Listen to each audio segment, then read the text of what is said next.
Hi.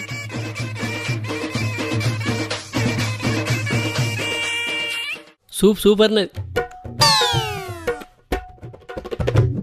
మా ఇంటి పేరు అందం, నా పేరు సదానందం. అందరు నన్ను ముద్దుగా అందాల సదానందం అని వెళ్తారు.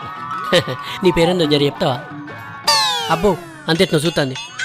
చెప్పకుండా అది ఎందుకో నిన్ను చూసే చూడంగానే నా గుండెలో మన్నట్టయింది,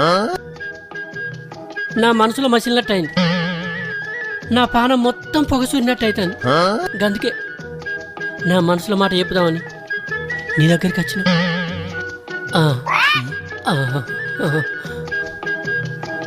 చూస్తే సుక్కోలను ఒక్కసారి నా దిక్కు చూసి కిలుక్క నవ్వుతే ఈ బక్క పానానికి ఎక్కలేని సంతోషం వస్తుంది.